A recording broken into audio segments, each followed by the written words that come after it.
سلام، اینجا اپیزود سوم رایکسته. منم وحیدم. سلام، منم محمدم. سلام به همگی، منم سامانم و اینجا اپیزود سوم رایکست.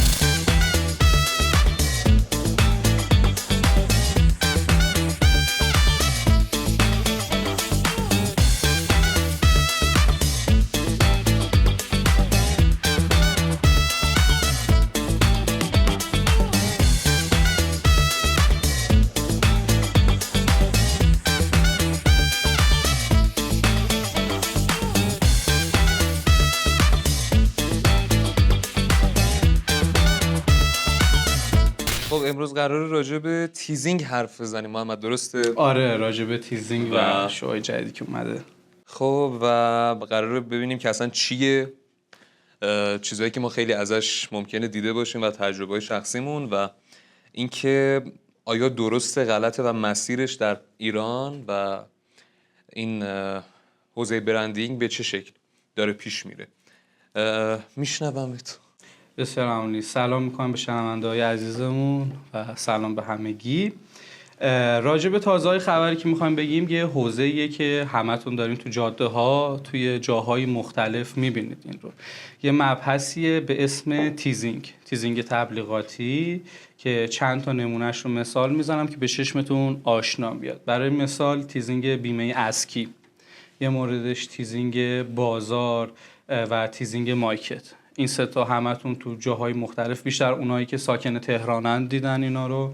و خب میخوایم راجع به درست یا نادرست بودن مسیر بعضی از تیزینگ ها که چیز جدیدیه توی حوزه تبلیغات ایران صحبت بکنیم.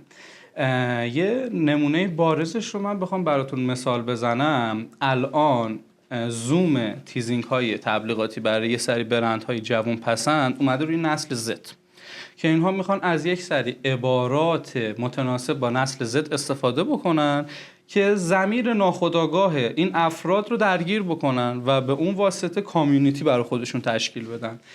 یه سری از برندها دارن خوب عمل میکنن، یعنی عباراتشون درسته. یه سری از برندها دارن اشتباه تو این مسیر پیش میرن و این تقصیر اون برند نیست، تقصیر کامیونیتی تبلیغاتی که ما داریم توی ایران، چون این موضوع هنوز موضوع خامیه توی ایران. ما بخوایم بهش بپردازیم، یه سری عبارات رو به کار میبرن که این عبارات درست یا نادرستیش باید اون مخاطب اون رو مشخص بکنه.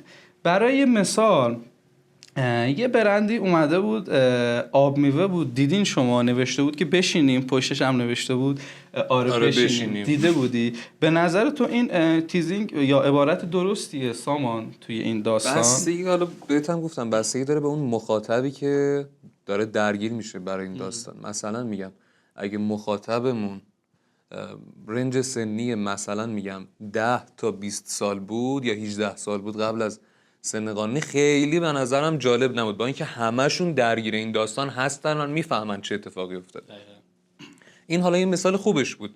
یه سری وقتا یه سری عباراتی به کار برده میشه که اصلا به جای اینکه مخاطب درگیر بشه زده میشه از اون اتفاق و از اون اینکه آقا اصلا یعنی چی من راجع به این بشینم فکر کنم. حالا مخصوصا تو محصولات غذایی و در واقع این کمپانی‌ها بیشتر دیده میشه. و خب میگم بستگی داره به اون مخاطبت و اینکه تا چه حدی بخوای درگیر بکنی. یه وقتی از اون حدی که بگذره زده میشه تا اینکه درگیر بشه و بخواد بره سمتش ببینه آره چه اتفاقی داره میفته. درسته.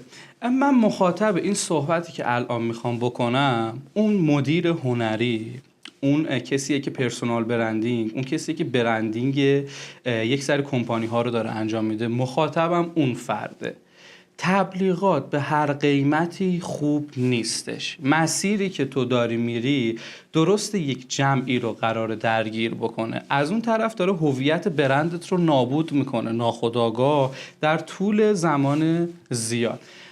برای یک بحث تیزینگ که حوزه نوعیه تو ایران ما داریم میبینیم، یه سری بیلبوردهای خیلی خلاقانه داره ایجاد میشه. مثالش بستنی میهن که اومده بحث بیلبوردهای سه‌بعدی و مکانیکی رو آورده توی ایران برای تبلیغاتش، برای جوایزی که داره میده. این یک چیز بیس و خوبیه، اون مخاطب اون رو میبینه و مبحثی که اون روش داره مانور میده تازگی نوع اون تبلیغه وگرنه خب اون ماشین رو خیلی قبلتر داشته هدیه میداده. خب داره این تبلیغ رو اومده کاستوم کرده روی نسلی که ما الان داریم، به صورت جدیدی داره به مخاطب نمایش میده. خب الان این وسط اون آقایی که مدیر هنری هست، اون آقایی که داره این کارو میکنی، یه سری عبارات رو به کار نبر، یه سری کارها رو نکن. درست دیده میشی، رسانه ها میان پوششت میدن، ولی از اون طرف در خفای خودشون دارن یه حرفای دیگه رو راجع به تو و برندت میزنن. بیا درست عمل کن. تیم هایی که میان راجع به این موارد تیزینگ نویسی میکنن و این مسیر راه رو مینویسن، در اولین برهه میخورن به یک عبارتی به اسم مهندسی افکار اجتماعی یا ضریب ناخودآگاه اون طرف که میان برندسازی میکنن به طول مدت. حالا تیزینگ ها دو قسمت داره دیگه. یه قسمت افتتاحیشه که مخاطب رو درگیر میکنه توی طول مدت زمانی، یه قسمتیه که افتتاح میکنه از اون خبری که میخواد بده، از اون خدمتی که میخواد جدید ارائه بده. حالا این چجور ارائه بشه و کجا ارائه بشه ذهنیت اون برند رو میسازه. زمانی که یک شخص میاد بر اساس فکری که خودش داره این تیزینگ نویسی، این سناریو نویسی رو انجام میده و به مبحث مهندسی افکار اجتماعی اهمیتی نمیده، آمار و ارقام و احتمالات رو درگیر نمیکنه، فقط واسه خودش خوبه اون داستان، در نتیجه مخاطبی که اون رو میبینه درگیر نخواهد شد. تیزینگ موفقه که از قبلش اون جامعه هدفش مشخص باشه، اون قشر مشخص باشه، رنج سنی مشخص باشه. متاسفانه برندها چون میخوان اکثریت رو درگیر بکنن، اهمیتی نمیدن به سن، جا و مکان، اقلیم، جغرافیا. میخوان همه رو درگیر بکنن، ولی خب این همه درگیر کردنه باعث میشه شاید اون مخاطب اصلیش، اون خریدار اصلیش رو از دست بده اون برند. و این یه چیز خیلی نرمالیه توی ایران که ما داریم میبینیم، به هر قیمتی دارن تبلیغ میکنن. و مبحث اثر هستش که اینجا بگم من این تبلیغات رو نباید به هر قیمتی انجام داد.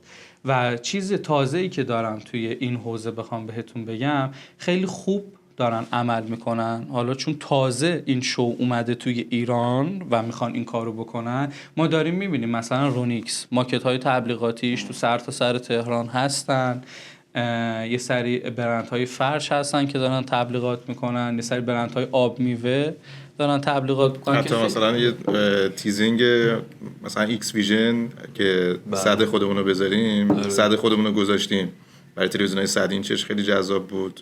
بزرگمون رو آوردیم فکر می‌کنم. آره. یا مثلا اسنپ فود یا اسنپ کلا اسنپ پی، همه اینا توی بحث‌های تیزینگ خیلی قوی و فکر شده کار میکنن و به نظر منم پروژه‌شون پروژه موفقیت‌آمیزی بوده. چون اینها فهمیدن که باید با چه مخاطبی تعامل داشته باشن. عباراتشون، کاراکتر سازی‌هاشون، تصویر سازی‌هاشون و حرفایی که دارن میزنن اومده توی نسل زد و نسل جوونی کشور ما. اینا خوب دارن بازی میکنن، اما بعضیا همین رو میگیرن، فکر میکنن که آره این هیچی پشتش نبوده، هیچ داستانی نبوده و میان یه سرمایه گذاری های خیلی کلانی میکنن و خب در نتیجه راه رو اشتباه میرن که این خودش نیاز داره به بحث‌های خیلی بیشتری. چیزی که ما تو این بخش می‌خواستیم بگیم که آره آقا این اتفاق خوبیه داره توی ایران میفته، به شرط اینکه به دست تیم درستش این اتفاق بیفته و اون پشتش تفکر باشه. خوبه ولی نه به هر قیمتی. این یک عبارتیه که ما داریم توی این داستان و خب صحبت دیگه ای نیستش. و هدفمندتر گفتی کار بکنن، مثل اینه که آقا، یعنی محمد گفت که بره سراغ مخاطب هدفش. قضیه کشتنه بهت گفتم، مثل اینه که آقای اربعی بخوان منو بکشن، یه اسلحه داشته باشن، تیر بزنن توی پای من، اونقدر من خونریزی کنم تا بمیرم، تا اینکه بزنن تو مغزم، خب یه جا بمیرم. هدفمندتر شده، زمان کمتر و نتیجه بهتر. حالا مثلا اینطوری خواستم مثال بزنم، کم جنایی شد ولی در نهایت یعنی هدفمندتر با هزینه کمتر و کارایی بالاتر. برند خودت رو زجرکش نکن. آره. راحت باش. یه جورایی بعضی تیزینگ‌ها خودکشیه دیگه، یعنی خودکشیه برند.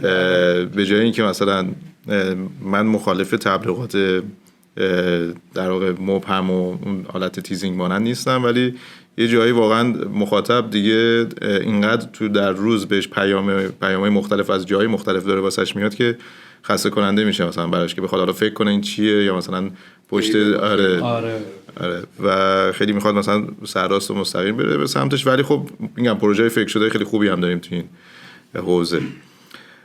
بچه‌ها صحبتی دیگه تو این بخش داریم؟ نه خیلی ممنون، خوشحال شدم حضور داشتم. دم همگی گرم، مرسی. قربونتون برم. بریم سراغ مهمونمون.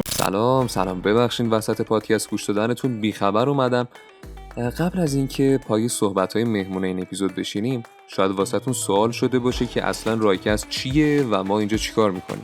رایکست پادکست اختصاصی آژانس تبلیغاتی رایزنه. ما تو رایزن راوی برندهای مختلفی هستیم که میخوان رشد کنن و تو ذهن و قلب مخاطبشون جا بگیرن. یادت نره تیم رایزن با خلاقیت و عشق تو این مسیر کنارته. برای مشورت یا همون رایزنی میتونید روی ما حساب کنید. بریم ادامه این اپیزود رو بشنویم که فوق‌العاده جذاب.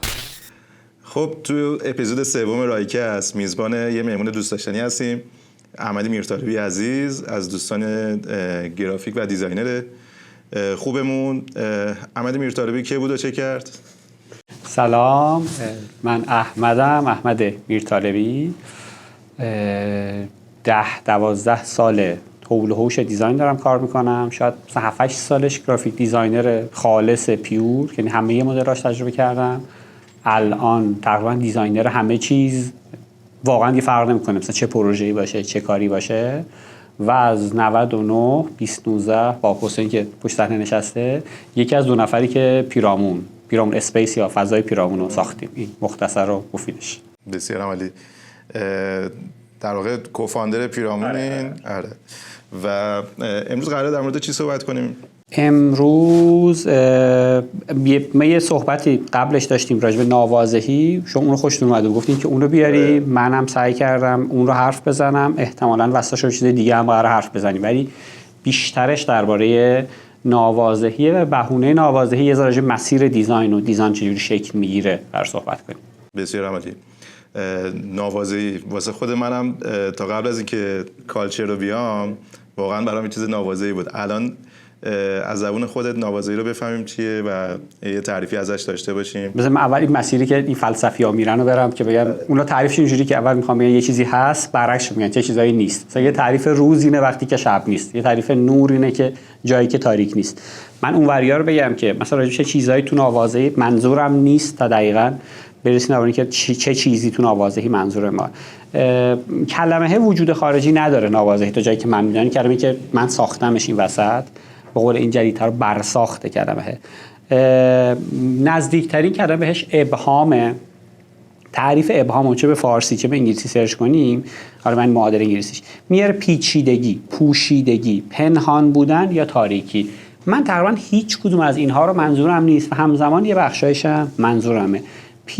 پیچیدگی به این معنی که یه چیز بسیار بسیار منظم، یه چیز بسیار بسیار بی‌نظمه، این منظورم نیست. یعنی یه هزار تو، یه چیزی شبیه مارپله توی هم رفته، یه کلاف نخی که به هم پیچیده، این منظور من از ناواضحی نیست.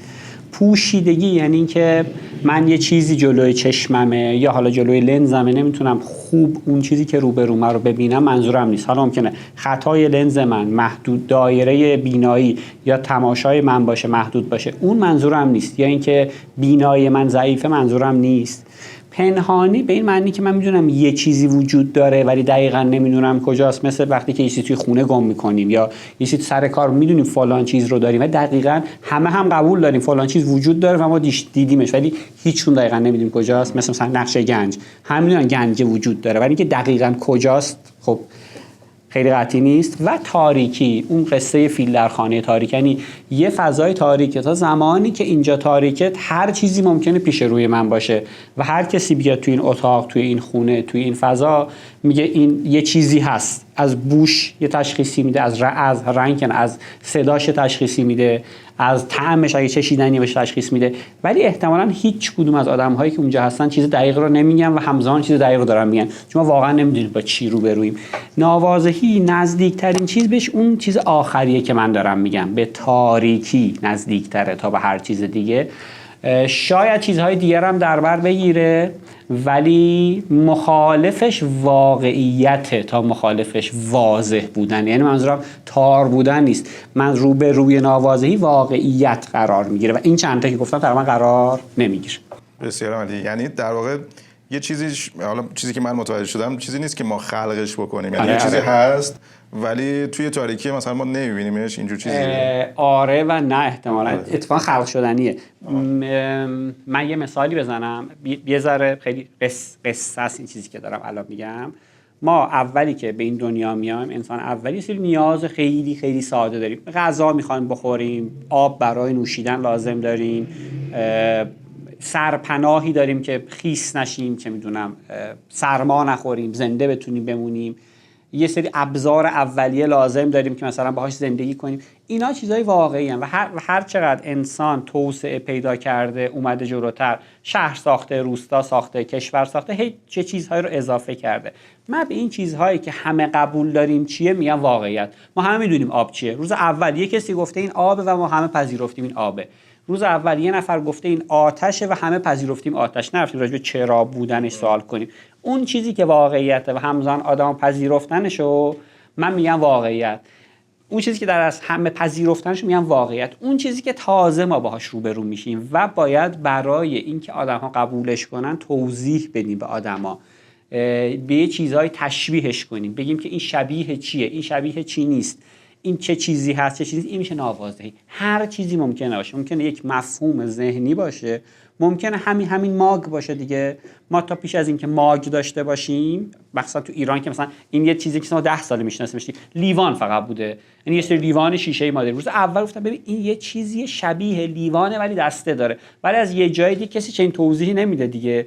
کسی بهمون نمیگه لیوان دسته دار بیار. اگه میگن لیوان دسته دار بیار، لیوان دسته دار شیشه‌ای منظورش. میگن ماگ بیار، اینو میاریم. ماگ روز اولی که میاد یه ناواضحیه، ولی زمانی که آدم‌ها میپذیرن این ماگ کاربریش هم اینه، این میشه یه واقعیت. این ناواضحی و واقعیت مرزش اینجوری.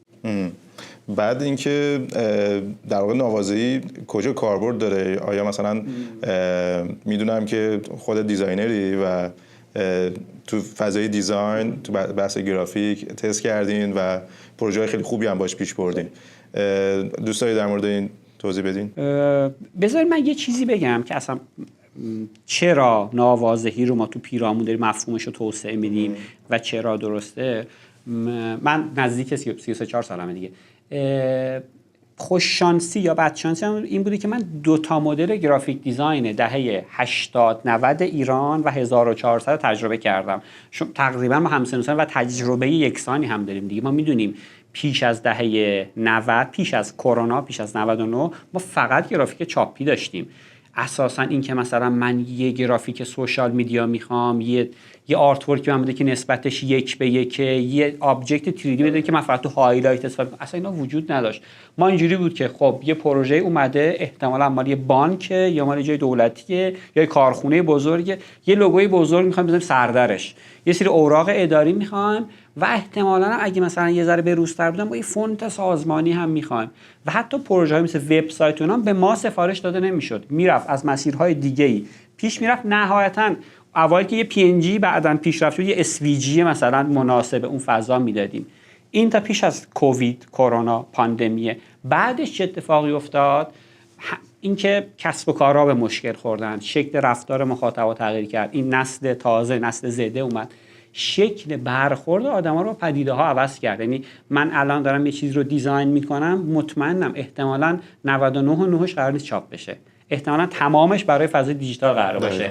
به اینجا رسیدیم که مثلا ما یه کاری داریم که تخصصی من باید بنر وبسایت طراحی کنم، من تخصصی باید هایلایت بسازم، من باید لوگوی کسب و کارم رو مناسب فضای دیجیتال بکنم. من خوششانسیم که 2 فضا رو دیدم. از من با آدمایی کارم شروع کردم که بیلبورد نقاشی می‌کردن و الان دارم با آدمایی کار می‌کنم که وقتی بهشون میگی بنر، دیگه بنر چاپی منظورت نیست، بنر دیجیتال منظورته. توی این نسل و اینجا وایسادنه که ناواضحی معنی پیدا میکنه. ناواضحی به نظر من همیشه با تغییرات بزرگتر بیرون از فضای تو معنی پیدا میکنه. چرا ما داریم به نوازهی اهمیت میدیم؟ چون حقیقت‌های بزرگتری بیرون از کشور ما وجود داره. بحث مثلا سیاسی یا ملی نیست. منظورم اینه که ما چیزهایی در جهان داره تجربه میشه که ما 15 سال پیش نیستیم که بگیم خب ما میتونیم وایسیم اون پدیده بیاد تو ایران براش تصمیم بگیریم. من امروز آیفون 16 جدیدتر آیفون 16 احتمال هفته بعدش دارمش اینجا. پس ما خیلی سریع بدونم اگه قرار دیزاین میکنم دیزاین منطبق با آیفون 16 باشه. و حالا اگه من تو جامعه‌ای زندگی میکنم که هنوز لوکاله و محلیه و همزمان کارهای دیگه انجام میدم، باید این فاصله دیدگاهی که آدما هنوز تو دهه 80 ایران موندن و الان داره آیفون 16 میاد این تیکه رو پر کنم. این تیکه رو ما فقط با نوازهی میتونیم پر کنیم. ما مجبوریم خیلی از اوقات، واقعا میام مجبور، چون واقعا مجبوریم. خیلی از جاهاش کار راحتی نیست، چون مرتب داره تغییر میکنه، هی باید به روز خودتو نگه داری. حال با هزار روش که این تیکشو بعدا تیکه میگم چجوری خودت به روز نگه می‌داریم که بتونی چیزهای تازه‌ای رو بسازی. احتمالاً خیلی از چیزهایی که تازه‌ای که میسازی یا تو پروسه تغییرش میدی یا نزدیک به اجرا تغییر میکنن، ولی ما مجبوریم هر روز یک چیز ناواضح به دنیای دیزاین فارسی حداقل اطرافمون اضافه کنیم که از جهان عقب نمونیم، که بتونیم بعداً با دنیا هنوز صحبت کنیم، که اگه یه محصولی توسعه میدیم و رفت جای دیگه بتونه حرفی برای گفتن داشته باشه. یا حتی چرا راه دور بریم، الان دیالوگ نسل زد اینه اگر چیزی در جهان وجود دارد من میخوام داشته باشمش، اگر فلان چیز در جهان رایج است من میخوام همون چیز رو با همون شیوه استفاده کنم. پس ما هم مجبوریم با شیوه های نوع دنیای تازه ارتباط برقرار کنیم. بیشتر از هر چیز برای من نوازهی اتفاقی که تو زمان داره اتفاق میفته. یعنی اگه ما بخوایم بریم به همه کارهایی که همیشه میکردیم بچسبیم، احتمالاً 1 2 3 5 سال دیگه میتونیم دووم بیاریم. یکی از راههای حیاتی ما برای ادامه کسب و کار و البته ادامه زندگی دیگه. دقیقاً. چیزی که هست اینه که کلاً حالا توی بحث دیزاین و بحث حالا گرافیک ما هر چقدر بیایم یه سری کارهایی انجام بدیم که دیگران شاید انجام ندادن و یه جورایی از کپی کردن در بیایم خلق بکنیم. خب طبیعتاً خلق کردن هم به هر طریقی نه، یعنی من خودم به شخصا اینه که خلق کردن رو اینجوری میبینم که باید با مخاطب ارتباط برقرار کنیم، با اون کسی که میخواد بخره از اون برند، مشتری اون برنده بتونه در واقع اون لوگوی براش بفروشه، نیاز اون در واقع صاحب برند رو برطرف بکنه. این خلق کردن خیلی جذابه برای در واقع حوزه گرافیک. این نوازه‌ای چه کمکی به این داستان میکنه؟ من 2 تا تیکه فکرم ما جوابشو بدم. گفتیم که ما یه سری ابزار دیزاینی میخوایم که ارتباط برقرار کنه و بفروش. اتفاقا به نظر من تفاوت دیزاین دیجیتال و دیزاین پرینتی ما قبلش همینه دیگه. ما الان کسب و کارها یا حتی مخاطب کسب و کار برام مهمتر از کسب و کار واقعا. یعنی همیشه کسب و کار میاد خودم به جای مخاطبش میذارم، از دید مخاطب حرف میزنم، چون معمولا سفارش دهنده عقب‌تر از کسب و کارن، چیزی که ما داریم فعلا میبینیم. اونها ارتباط برقرار کردن براش چیز راحت تری شده. مثال میزنم دیگه، چیزی که همه ماها هر روز باش رو برویم دیگه، قهوه خوردن، کاری که ما همه داریم انجام میدیم دیگه. میبینیم 2 تا کافه مثل هم، شبیه به هم، یکی شلوغه یکی هیچ کسی نیست. میری داخل میبینی اصلا تفاوت کیفیتی هم وجود نداره، تفاوت شکلی هم وجود نداره. توی یکی به دلیل وجود یه آدم خوش برخوردتر آدم‌ها راحت‌تر رفتن. یعنی ما الان مجبور که نه، باید چیزهایی مثل کامیونیکیشن رو به برند اضافه کنیم. یعنی الان دیگه زمانی نیستیم که مثلا یک لوگوی خوب کار میکنه. حرف اینه لوگو چجوری قرار کار کنه؟ با ارتباط ساختن. یعنی من قرار نیست فقط با طراحی از مسیر رد بشم. این نکته اول. نکته دوم، ما تو همه پروژه هایی که توی پیرامون انجام میدیم میگم ما چون نوازی رو ما داریم و توسعه میدیم، ممکنه آدم‌های دیگه تو فضاهای دیگه با روش‌های دیگه این کارو انجام بدن. همیشه سعی کنیم یه نقطه دسترسی ایجاد کنیم. یعنی اگر داریم یه چیزی رو به شکل خیلی عجیب و غریب یا یه شکل خیلی تازه یا یه وقتایی اون شکلی که عادت نداریم ولو 1% ارائه میدیم، همیشه سعی کنیم یه نقطه دسترسی ساده به آدم‌ها بدیم. یعنی سعی کنیم خود برند رو زیادی پیچیده نکنیم. گاهی اوقات اینه که یه رنگ بهشون بدیم، گاهی اوقات اینه که یه آبجکت شیء آشنا اونجا بهشون بدیم، گاهی اوقات اینه که اجازه بدیم فضای برند، فضای اون کسب و کار گسترده تر بشه. حالا ممکن تو فضای فیزیکیش امکان باشه یا تو فضای دیجیتالش، فضای سوشال میدیاش، و آدم‌ها ارتباط بتونن بگیرن. یعنی نوازی واقعا وقتی معنا میگیره که آدم‌ها بپذیرنش، اگه نپذیرنش که از دست میره. خیلی طبیعیه. دقیقاً.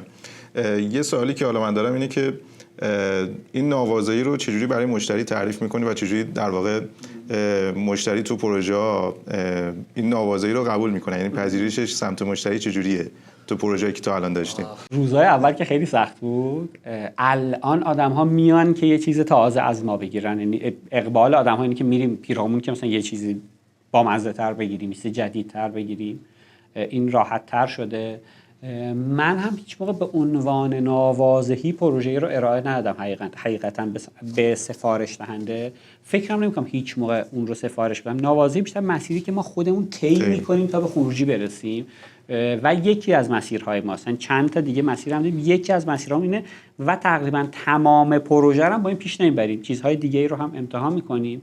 و یه نکته هم بگم که شاید راحت تر کنه فهم ماجرا رو، این هم نیست که ما بریم یه چیزی خیلی خیلی خیلی عجیب بسازیم. نه، اتفاقا ما معمولا تو مسیر خیلی خیلی عجیب ها رو دور میریزیم. یه آقای ویرژیل آبلو من خیلی دوستش دارم، توی کووید هم فوت شد. یکی از آدم‌هایی که من تو فشن خیلی دوستش دارم، یه نقد قولی داره، میگه که خلاقیت 1 تا 3% تغییر چیز موجوده. من و آدم‌هایی که کنار هم داریم تو پیرام کار می‌کنیم، ایده‌م همیشه اینه که ابتدا بفهمیم با چی روبرویم، یعنی چه چیزی پیش روی ما هست، چه کسی با این آدم چه آدم‌هایی با این پدیده کار می‌کنن. 2 تا دایره ترسیم می‌کنیم، دایره آدم‌ها و دایره واقعیت کسب و کار. ما قراره این 2 تا رو نزدیک کنیم به هم، یا گاهی اوقات اگه پروژه تبلیغات وسطه، از جای این 2 تا رو به هم برسونیم که آدم‌ها عادت ندارن ولی دوست دارن انجام بدن، یا ما یه جاهایی رو پیدا می‌کنیم که مجموعه کسب و کارهای رقیبشون اونجا رو نگرفت، از اون سمت وارد میشیم. از اینجا نواز، این که میگیم اکسس پوینتر رو میذاریم، نقطه دسترسی میذاریم و سادهش میکنیم، از چه جاهایی وارد میشیم. قرار نیست چرخ و دوباره اختراع کنیم، قرار نیست بگیم این آبیه که در هیچ جای جهان وجود نداره، قرار نیست بگیم این نقطه‌ای که بالای این دال یا زال گذاشتم، دال که نقطه نداره، نقطه‌ای که بالای زال گذاشتم عجیب ترین نقطه است. نه، اتفاقا میگیم نه، این همه جای دنیا وجود داره، ولی این شیوه کار تو در کنار بقیه ابزارهای ارتباطی اون رو ویژه میکنه. چون من اعتقاد دارم یکی از کارهای برند ویژه سازیه. دقیقاً. یه چیزی که سوالی که من فکر کنم حالا برای مخاطبای ما که حالا بیشتر شنونده‌های تو حوزه شاید الان این اپیزود ما گرافیست باشن، که حالا توی کالچر هم بودم، دقیقاً یه سری این سوال پرسیدن، اینه که آیا این نوازه‌ای ابزاری برای توجیه در واقع یه سری فهموندن اون لوگو به مشتری هست؟ یعنی مثلا یه در واقع پروژه‌ای که شاید یه چیزی رو ما بیایم خلق بکنیم یا مثلا همون لوگو رو اون پروژه رو طراحی بکنیم و اینکه برای اینکه بخوایم به مشتری بفهمونیم که آقا مثلا این کار خاصی هست به اصطلاح، بیایم از این ابزار استفاده کنیم. من یه مثال، شما لوگوی چیزو دیدین دیگه، نشنال جیوگرافیک رو دیدین دیگه، چه شکلیه؟ خیلی ساده، یه مربع زرد، مربع تو زرد. خالی زرد. لوگوی خوبیه، لوگوی بدیه؟ لوگوی خوبیه. چرا لوگوی خوبیه؟ مردم باشه ارتباط برقرار کردن، یعنی بعد از سالها اونو دیدن و حالا دوستش دارن. آره، یه چیزی میخوام بگم.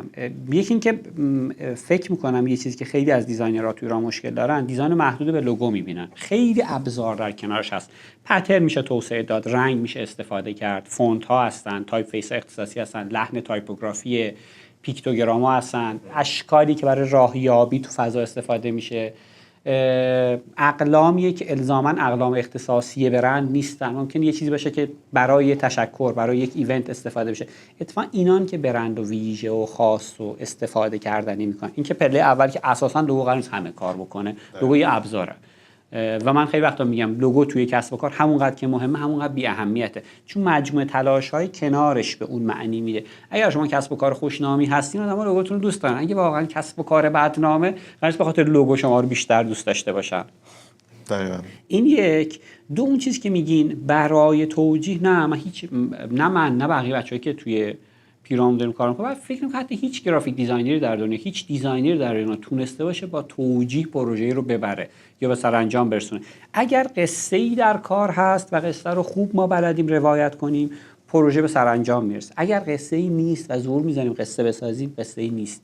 اگر چیزی خوبه، من برام تعریف دیزاین همیشه اینه، اگر چیزی کار میکنه دیزاین شده، اگه کار نمیکنه دیزاین نشده. دیزاین خوب و بد نداره، زشت و زیبا نداره، بهتر و بدتر نداره. من توی جلسه بودم گفتم ببین میتونید یه صورت مسئله‌ای داریم به من بدید، من میتونم جواب این صورت مسئله رو تا جایی که توان من، امکانات و البته بودجه اجازه میده بهش نزدیک بشم. بهشم نزدیک میشم، جواب قطعی نیست. ولی که اگه تو با این حالت خوب نیست، باهاش دوستش نداری، اینها جواب مسئله من نیست. اگه صورت مسئله تو شفاف، من میتونم به جواب بهش برسم. ولی اگر صورت مسئله تو اینه که الان عوضش کنیم، فردا هم عوضش کنیم، پس فردا هم عوضش کنیم، این یه سیر بدون انتها. امروز سبز، فردا مال ریبرندهای تورانو این شکلی شد دیگه. الان قرمزه چون مثلا دوست داریم قرمز باشه، الان سبزه چون فلان همکارمون سبز شده، الان از تایپوگرافی اومدیم بیرون یه علامت، یه ساین داریم چون بقیه این کارو کردن. خیلی اینجوری شده. من سعی اینه که این پروژه های رو اساسا یا قبول نکنم یا تو مرحله اول به یه زبان مشترک برسیم. اگه ما زبان مشترک با سفارش دهنده داشته باشیم، هیچ نیازی به توجیه نیست. اگر داریم به جایی میرسیم که به توجیه میرسیم، باید برگردیم مسیر گفتگومون رو دوباره طی کنیم. به نظر من دیزاین از مسیر گفتگو رد میشه، راه دیگه‌ای نداره. هر چقدر بهتر گفتگو کنیم، مسئله، سوال و جواب ما درست تره. دقیقاً موافقم با این داستان که خیلی وقتا ما توی اون در واقع ارائه یا پرزنت اون طرحی که زدیم، اون نوع گفتگوه یا اون پرزنت به نوعی یه سری بچه‌ای که حالا توی این حوزه دارن کار میکنن، شاید مثلا حتی خیلی کارم خوب باشه ولی نوع پرزنت به نحویه که جلسه پرزنت شکست میخوره و این دقیقاً مدیریت اون گفتگوی خیلی مهمه، اینکه به چه شکلی پیش بره و در واقع چجوری بیایم اون لوگو رو یا اون طرح و پروژه رو ارائه بدیم به مشتری. یه جمع‌بندی بکنیم از صحبت‌های امروزمون. بازم حالا اگر نکته‌ای فکر می‌کنین هست ارائه در واقع اضافه کنیم به صحبتمون، اگر نه که بریم به جمع‌بندی. من یه کوتاه بگم همه این چیزهایی که داریم رو جمع‌بندیش کنم. ناواضحی روبروی واقعیت قرار میگیره، نقطه مخالف واقعیته. هر چیز تازه‌ای که در جهان میاد یک ناواضحیه. اگر آدم‌ها در یک پذیرش جمعی بپذیرنش، واقعیته. اگر نپذیرنش برمیگرده، خودش رو اصلاح میکنه تا به واقعیت نزدیک بشه. اگر چیزی امروز برای ما ناواضحیه، میتونه یه رنگ باشه، یه لوگو باشه، یا هر شکلی، ممکنه قبلا یه واقعیت حساب شده باشه، چون ما دیگه اون آدم‌های قبلی نیستیم که اونو قبولش داشته باشیم. و اگر چیزی امروز برای ما واقعیت، ممکنه قبلا ناواضح باشه. مثالش همین چیزی که ما الان میپوشیم. 30 سال پیش اگه به کسی میگفتی همه ایران جین میپوشن، میگفت اصلا امکان نداره، ما همه شلوار پارچه‌ای دوست داریم، فرهنگ ما. الان میبینیم همه جین میپوشیم، فرهنگ ما همون فرهنگی، چیزی تغییر نکرده.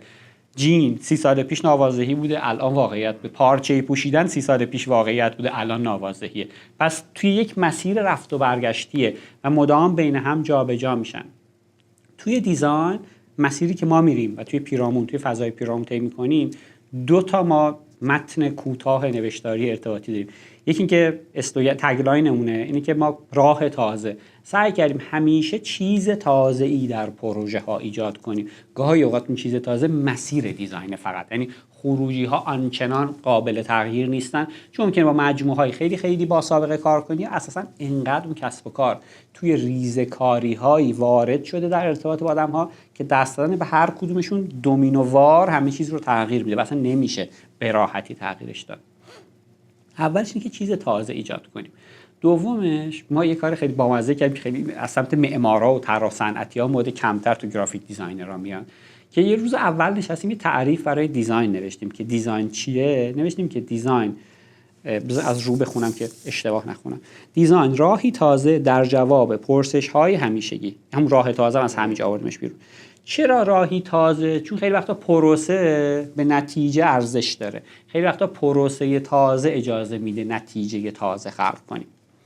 چرا جواب پرسش‌های همیشگی؟ چون خب ما همکاریم دیگه، شما بهتر از من میدونید دیگه سوال آدم‌ها چیه. فروش من پایین اومده چیکار کنم؟ این لوگو رو پدر بزرگ من ساخته، من نسل سوم دوستش ندارم، چیکارش کنم؟ من میخوام یه محصول تازه اضافه کنم، چه شکلی بیارمش تو بازار؟ من محصول تازه‌مو چجوری توی شلف دیدنی به چشم اومدنی بسازمش؟ من میخوام یه برند تازه در کنار بقیه برندهای کسب و کارم داشته باشم.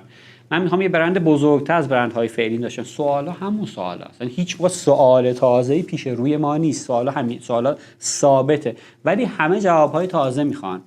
ولی اون جواب تازه هم با یه حدی میخوان، یعنی یه نوازشی هم یه حدی داره تا چقدر میشه کاری رو پیش برد که مورد اقبال جامعه قرار بگیره. گاهی وقتا سفارش دهنده همراه‌ترن، نوازش‌های بیشتری میشه ایجاد کرد، گاهی وقتا کمتر همراهن و سعی می‌کنیم کمتر نوازش ایجاد کنیم. این نیست که ما همیشه تونستیم بهترین نوازش‌های ممکن رو ایجاد کنیم، نه، گاهی وقتا هم یه ذره اومدیم عقب‌تر و از مسیرهای دیگه‌ای رفتیم جلو. بسیار عالی. احمد عزیز، من خیلی امروز بهم خوش گذشت. اپیزود واقعا حالا تو اپیزودهای اولیم ولی خیلی دوست داشتم، هم موضوع رو هم در واقع صحبت با خودت رو، و واقعا میگم حالا دوست دارم که بازم توی اپیزودهای بعدی با موضوعات جدید ببینیمت و دوستان مخاطبای عزیزم و شنونده و بیننده هم اگر نظری دارن، کامنتی دارن، حتما به اون بگن، هم توی در واقع کست باکس و اپهای پادگیر، هم توی یوتیوب چنلمون کامنت بذارن. حتما اگر سوالی از حتی احمد هم دارین بپرسین، جواب میده. هم توی در واقع اینستام اگر دوست داشتین میتونید به آدرس raikast.official اونجا هم دایرکتمون جوابگو هستیم و خیلی خوشحال شدم. ممنون. واقعا لذت بردم. من هم خیلی دوست کردیم. ممنون من دعوت کردین. همیشه عادتم اونور میز باشم که سوال میپرسم. خیلی هم سخت برای این برنامه هستم. امیدوارم گفتگوی خوبی شده باشه و حالا لذت ببرم. خیلی خوشحال شدم دعوتم کردید. مرسی. ممنون. قربان سلامت باشید. خدا